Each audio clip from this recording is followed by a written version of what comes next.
Hello! Welcome back again, Doc Warlis, Tanim ng Panginoon. Guys, ito po yung part 2, yung toxic nutrients na dapat nating iwasan. Okay? Pero bago yan, no? May nag-message po kasi sa akin. Doc, ano ba yung mga sources ng magnesium at saka K2? Guys, una, sa magnesium tayo. Guys, lingunin lang po natin yung itinanim ng Creator natin. Nasa Biblia po yan eh. Okay? Ano yun? Yung mga green vegetables, guys. No? Yung chlorophyll.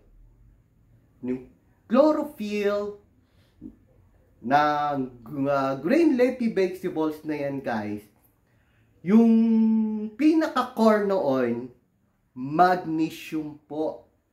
So, magnesium. So, kaysa mag-take kayo ng magnesium supplement, guys, focus lang po kayo sa salad. Bowl of salad lang po ang katapat noon. Ang MK7 o K2 menicillin, guys, magkakain po kayo. No? Magkakain po kayo ng mga fermented foods. Mga fermented cabbage, sauerkraut, no? Mga kimchi, mga bok choy, no? At saka yung yogurt, no? Focus lang po kayo doon. Especially yung mga may bara, may problema sa puso. Magkakain po kayo noon, guys. Believe me, ma-amaze po kayo. Again, tutuloy po natin. Pangalawang nutrients po, na kapag sobra-sobra na po ma-intake natin, guys, no? Problema, malaki na po ito sa loob ng katawan natin. And these other nutrients, no? That even more deadly than too much calcium, no? Our body, no? Hirap po ilabas ito. Okay? We have extreme difficulty in getting rid of this nutrients called iron.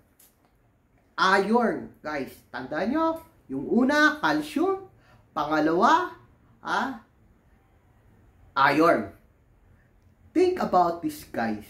Every day, 0.5 milligram to up to 1 milligrams lang po ang kayang ilabas ng katawan natin araw-araw. Ang problema, guys, no?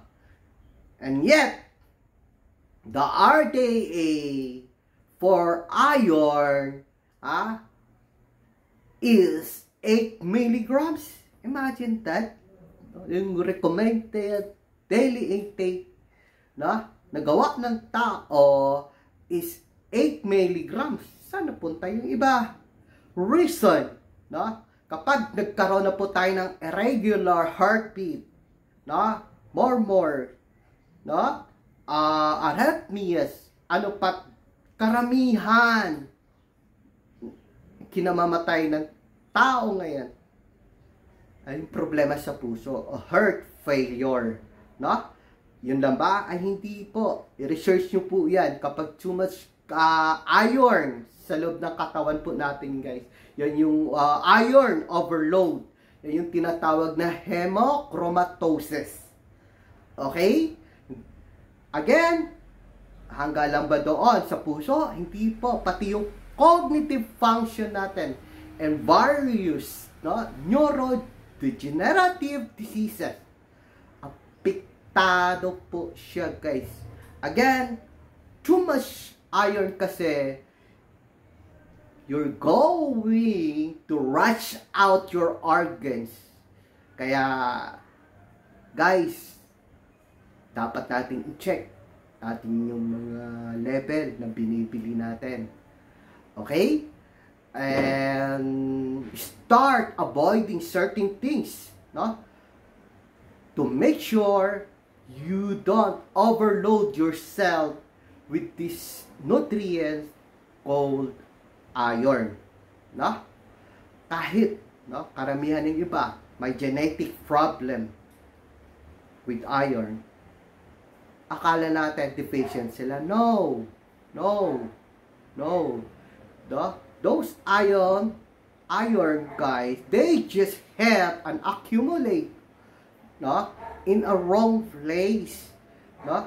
So iron is a very, very toxic. Believe me, I never recommend taking it in a supplement. Kaya kung anemic kayo, guys, ang dami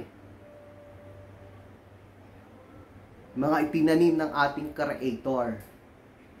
Again, those green leafy vegetables, kulay green, chlorophyll po yun. At ang chemistry ng chlorophyll at saka iron is the same. Kaysa mag-iron supplement kayo, guys, lingunin na lang natin yung itinanim ng ating Creator.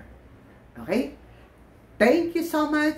Sana ay patuloy pa kayong sumubaybay sa amin. Dahil marami pa po kami ituturo sa inyo. Dahil very informative and very educational po yung lectures namin.